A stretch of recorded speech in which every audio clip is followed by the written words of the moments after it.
This is Campaign 2007, brought to you by the News Herald and Lakeland Community College.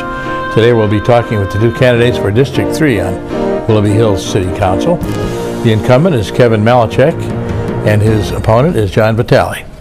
I'm Jim Collins. I'm editor emeritus of the News Herald and executive in residence at Lakeland Community College. And with me is Tricia Ambrose, who's the executive editor of the News Herald. And we'll begin the line of thought with Tricia. Sure.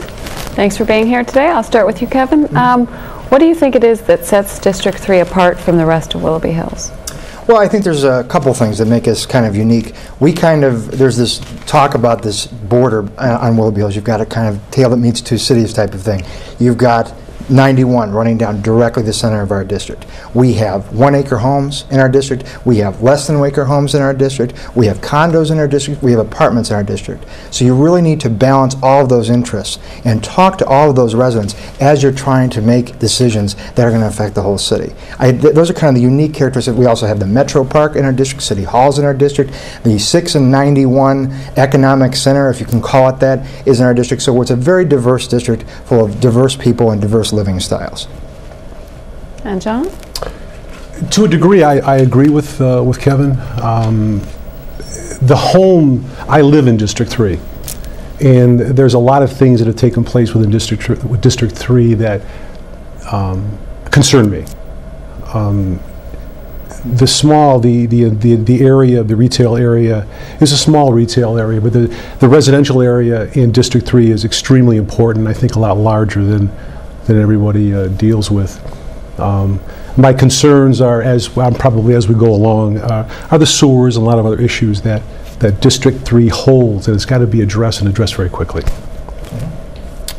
I'm going to raise an issue that's been in the papers, and Kevin, you would have first-hand knowledge, and John, I'm sure you followed it through your conversations. Maybe do you go to council meetings? Possibly you do. Yes, sir, I do. I'm going to ask you about the law director situation and the dismissal of the law director and just that whole situation. Do you have any thoughts about that? I have a lot of thoughts about a lot of different things. The law director, and you can take it from the city charter, it states that you don't have to be a federal judge to be a law director in the city of Willoughby Hills.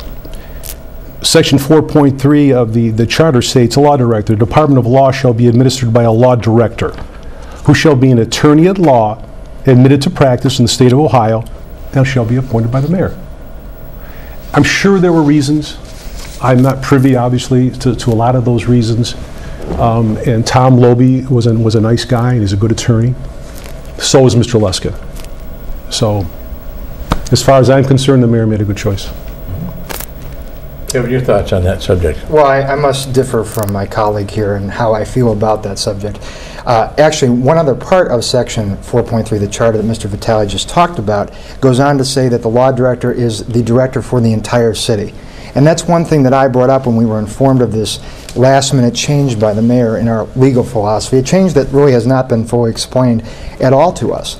We replaced a law director who is a resident of Willoughby Hills, which is a unique situation in Lake County. There are not a lot of law directors who can say they live in the city they represent. He knows the issues. We replaced him one day with Mr. Luskin. Mr. Willoughby is so well respected throughout the community, throughout Lake County, throughout Cuyahoga County, by Democrats, by Republicans, by Independents, by the general public. So well-respected, an eminent attorney out there, and you can't get much better on municipal law. I heard this from judges that I talked to right after the firing had occurred and so forth. So I just still do not understand, to this day, why we had to have a change in legal philosophy that meant we had to fire an attorney. The mayor had to fire an attorney renowned throughout this community, renowned throughout the city of Willoughby Hills, and replace him with Mr. Luskin. You know, Mr. Luskin has told City Council that he's going to be a law director for all of City Council, but even recently in the newspaper, he's criticized us for things that we didn't even do, notably, putting out this report that the mayor was involved in. We didn't do that. Mr. Luskin's the law director. He put out that report. We had nothing to do with that. That was a public information request that was filed with the city, with the law director, and he was the one that put that out. So it's just, there's a lot of processes that have gone on here. Tom Willoughby was an excellent law director. I wish he still was law director, and there are many people in Willoughby Hills that also agree with that statement. You mentioned in your earlier answer about balancing the needs of residents who live in larger homes, condos, what have you. How do you balance all those needs with the needs of the business community? I think there's a couple different ways that you can do that. First of all, you've got, obviously the residents are there, they pay the predominant amount of taxes in the community, and you've got to be able to be responsive to them, but you've also got to go out and communicate with the businesses. We in the city have a zoning code that we passed recently in 2006. It was the first update that we had in 30 years in the zoning code, before I was born. I mean, that's how long it's been since we've had an update in the zoning code. We were able to balance that, so we've got a section, a small section, at 6 and 91. We've got that section at 91 and 90 where the classic dealership is being built. And then we have the area over at Bishop and Chardon, which is hopefully going to be redeveloped once all the road work is done over there. So you balance those areas, and then you have in the rest of your city your 1-acre zoning. The reasons people move to Willoughby Hills, for the green space, for the park-like atmosphere, for the metro parks themselves. Those are the reasons people come to that community. They want a well-functioning, green space-oriented community that has solid zoning. But we do business, and we encourage business in those areas in the city where it makes sense. It's sensible development, and that's the thing that we do. John? My opponent just commented on the fact that, you know, he was in tune to the residential and the commercial aspects of the city. I live in District 3. What I'd like to know is when my opponent was going to mention to the people who live in District 3 that they're going to have a 26.4% increase in their sewer rates over the next 3 years. What is my opponent going to say to the people in Pebblebrook, 90 units, who have already paid for sewers? I live on Oakwood Drive. Been there 16 years. I've paid for my sewers. But my opponent failed to come and tell me, as one of his constituents in District 3, that I've got to pay for sewer increase. That's not right. May I respond? Sure. May I respond? Thank you. I don't know where Mr. Vitale is getting this figure. This sewer increase has not been discussed at City Council. It may be discussed in the next coming months, but it just has not been discussed. Mayor Lorenz brought up at a council meeting, he started tossing out these figures of 26%, 27%. Out of nowhere.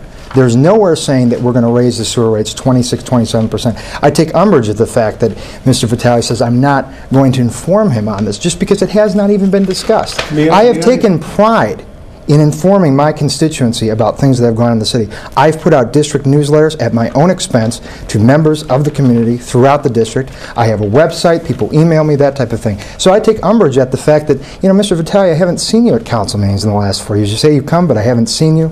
You know, I see disengagement on your side, unfortunately, and I can tell you right now, that has not been discussed. May I respond, sir? Sure. There's new things out called television.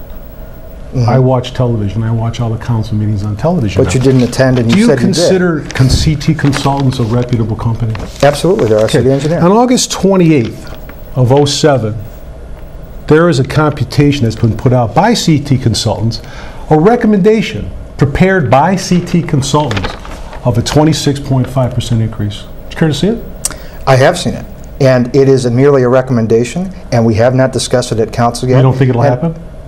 We have not discussed it at council yet. I think it's very premature. I think it's very premature, Mr. Vitale, to say that we are definitely... I think 2008 is real close. I think you should talk about it sometime.